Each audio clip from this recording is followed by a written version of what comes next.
श्री गुरुदेव दत्त। कल दशहरा था। साईं बाबा के पास, गजानन महाराज के पास हम बैठा था। जब जो प्रेरणा हुई वो मैंने कुछ भजन गाया, बाबा को पुकारा, वो मैं आपके साथ शेयर कर रहा हूँ। सद्गुरु साईं बाबा की जय, गुरु गजानन महाराज की जय। सद्गुरु साईं बाबा की जय, गुरु गजानन महाराज की जय। अपने अपने गुरु मात पिता की जय, अपने अपने गुरु मात पिता की जय। सद्गुरु साईं बाबा की जय, गुरु गजानन महाराज की जय। सद्गुरु साईं बाबा की जय, गुरु गजानन महाराज की जय। सदा सबूरीनो सबब आप्यो, सदा सबूरीनो सबब आप्यो। खूब माराम ने पहचान तो करियो, खुद माराम ने पहचान तो करियो। सदा सबूरीनो सबब आप्यो, खुद माराम ने पहचान तो करियो।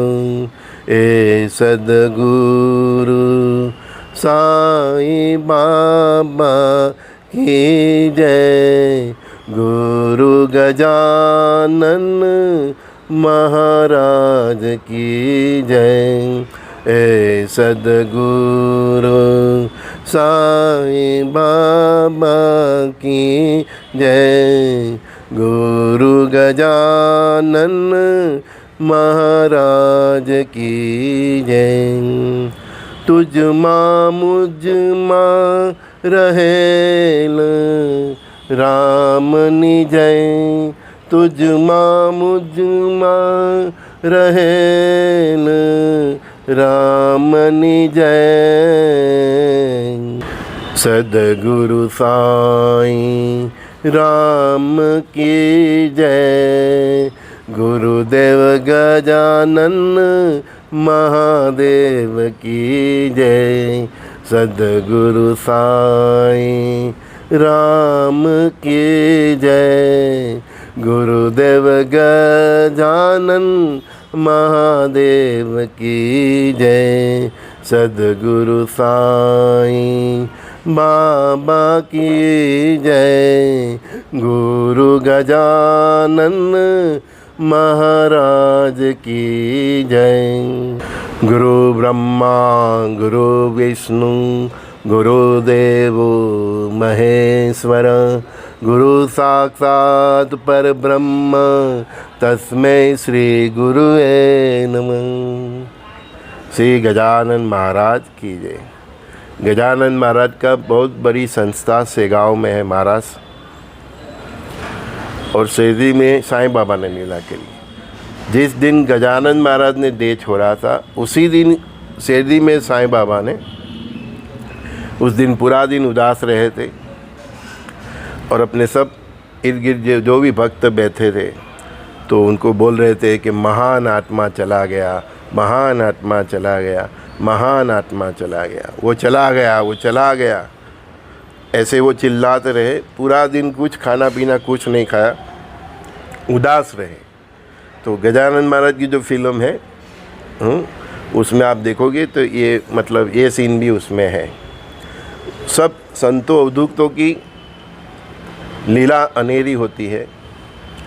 इसीलिए हमारे शास्त्र में हमारे संतों अवधूतों जो भी हो गए, उन्होंने एक ही बात हमें सिखाई है कि ऋषि का कुर और नदी का मूल जानने की हमें कोशिश नहीं करनी चाहिए। हमारे जो गुरुदेव है, उनकी न्यात क्या है, जात क्या है, उनका कब जन्म हुआ, उनके माता पिता कौन है, वो कहाँ से आए, जैसे हम नदी को जानने की कोशिश नहीं करते हैं, उसका जल पी के तृप्त होते हैं, तो उसी तरह संतों अवधूतों की जो वाणी है, उसमें से हमें जो अच्छा लगे वो ग्रहण करना चाहिए। फिर चाहे वो संत किसी भी धर्म का हो, किसी भी जात का हो।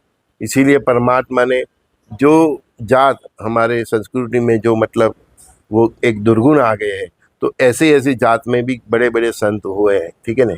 हाँ, कबीर जी का भी उदाहरण लिख लिए, संत रामदास भी, ऐसे कई संत हैं जिन्होंने, बहुत मैं डिटेल्स में तो नहीं जानता, अभी थोड़ा याद भी नहीं, लेकिन हमारे संस्कृति में ऐसे कई संत हैं कि जिस जाति को हम स्पर्श भी करना नहीं चाहते, तो वहाँ से उनका उद्भव हुआ है। आप किसी संत का देखो, हाँ, किसी दत्त मंदिर, दत्त आश्रम देखो, कोई भी बड़ा पंडाला देखो, कभी भी गुरु अपने शिष्य को अपने बेटे समान मानता है। गुरु और शिष्य में कोई भेदभाव नहीं था। तो गुरु के पास जो भी आता है वो अपना बेटा होता है, बेटी होती है, वो अपने शिष्य के रूप में स्वीकार करते हैं, ठीक है ना। तो अपने जो गुरु है, हम जिसको मानते हैं, हम जिसकी पूजा करते हैं, हमारे जो इष्ट देव है, वो सबको लेके चलते हैं, वो वसुदेव कुटुंबकम के भाव से लेके चलते हैं, ठीक है ना। हाँ, हमारे यहाँ दत्त जयंती में उत्सव होता है, तो हम ये नहीं देखते कि ये हिंदू है, ये मुस्लिम है, ये भिखारी है, हम सबको एक सरखा प्रसाद बांटते हैं, सबको कंबल देते हैं। तब ये नहीं देखते कि मुस्लिम है क्या है क्या है, क्योंकि हमारा काम बांटना है। तो ज्ञान जहाँ से भी मिले उसको ग्रहण करके और अपनी आध्यात्मिक उन्नति को आगे ले जाइए। हमें आध्यात्मिक उत्कर्ष करना, कहाँ से भी मिले ज्ञान, ज्ञान होता है। इसीलिए हम लोग बोलते हैं कि दुनिया में गुरु भी अनेक है और चेले भी अनेक है ना। तो आपको जहाँ जहाँ से जो भी मिले, जो भी ज्ञान मिले, आपको वो सूट होता हो, तो उसको ग्रहण कीजिए। बस ये गंदगी में मत पड़िए कि वो कौन है, कहाँ से आया है, किधर से आया है। देखो, राम और रावण का युद्ध हुआ था, ठीक है ना। तो रावण का छिल्ले मतलब अंत हुआ, उसके प्राण जा रहे थे, तब भी भगवान राम ने लक्ष्मण को बोला था कि लक्ष्मण, तू रावण के पास जाओ और उससे कुछ सीखो। एक बोध सीखने के लिए भगवान राम ने रावण के पास भी भेजा था। तो कोई व्यक्ति कितना भी मतलब वो हो, फिर भी उसमें भी कुछ गुण होते हैं, तो उस गुण को हमें मतलब उससे सीखना चाहिए, ठीक है ना। हाँ, राम को कथा करवानी थी, मतलब वो यज्ञ करवाना था, तो वो पंडित ढूंढ रहे, तो तब भी रावण ही आया था। तो उसमें लाख दुर्गुण सही है, लेकिन करोड़ों उसमें गुण थे, है ना।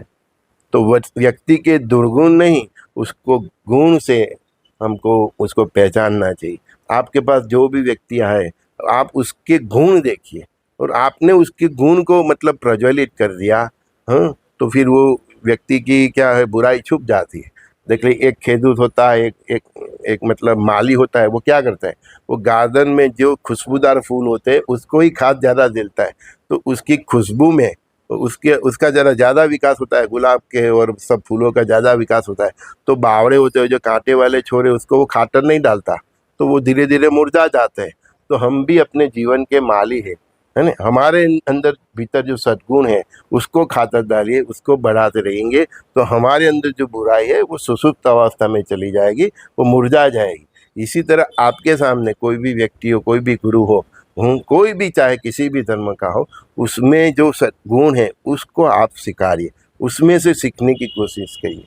हाँ, हम ये देखते हैं कि रावण के दुर्गुण के कारण उसकी ये गति हुई, लेकिन हमने कभी ये जानने की कोशिश नहीं की कि उसमें सद्गुण क्या थे।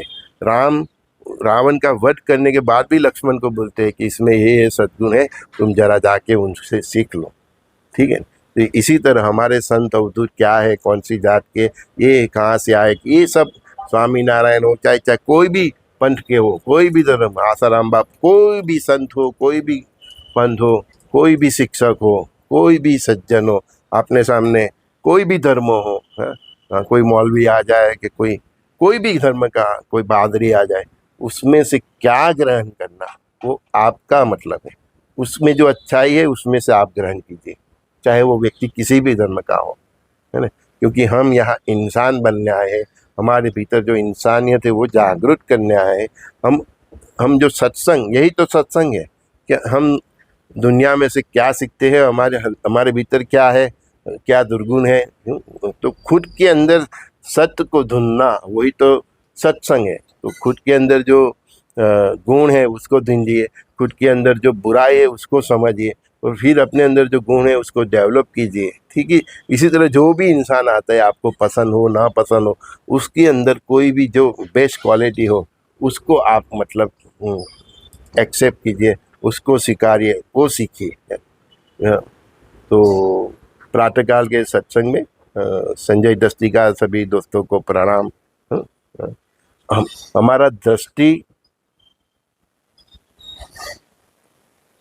दृष्टिकोण बदलाए भाई, दृष्टिकोण बदलाए तो दृष्टि बदलाए। मतलब आपका दृष्टिकोण चेंज हो जाएगा, देखने का मतलब जो देखने का हमारा व्यू चेंज हो जाएगा। तो हमारी दृष्टि भी बदल जाएगी। हम सब कुछ देखते हैं, जब देखते हैं तो वो चीज़ में ऐसे हम अच्छाई भी देख सकते हैं और उसमें बुराई भी देख सकते हैं। तो अपना दृष्टिकोण चेंज कीजिए, ऐसी हैबिट बनाइए कि हम जिसको भी मिले उसमें से कुछ अच्छा सीखें। ठीक है ना, then we are a complete man.